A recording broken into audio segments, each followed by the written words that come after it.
بسم اللہ الرحمن الرحیم۔ شروع کرتا ہوں اللہ کے نام سے جو بڑا مہربان نہایت رحم والا ہے۔ بعض لوگوں کی سوچ کی خوبصورتی ان کے عام سے چہرے کو پاکیزہ اور جاذب نظر بنا دیتی ہے۔ جو اپنوں کو دھوکے میں رکھتے ہیں وہ غیروں سے ٹھوکر کھاتے ہیں۔ جب تمہارے دل میں کسی کے لیے نفرت پیدا ہونے لگے تو اس کی اچھائیوں کو یاد کرو۔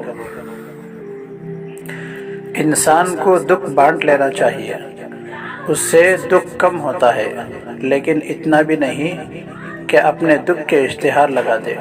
صرف صحیح بندے سے ہی دکھ بانٹنا چاہیے۔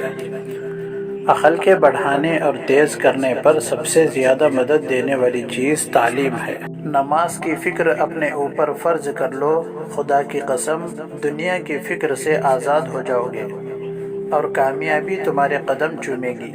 اکڑ جتنی زیادہ ہو اتنی ہی شدت سے ٹوٹتی ہے، اور دھوکہ جتنا بڑا ہو اتنی ہی طاقت سے اپنے طور پر پلٹ کر آتا ہے۔ کچے مکان دیکھ کر کسی سے رشتہ مت توڑنا دوستو، تجربہ ہے میرا، مٹی کی پکڑ مضبوط ہوتی ہے، سنگ مرمر پہ تو ہم نے اکثر پیر پھسلتے دیکھے ہیں۔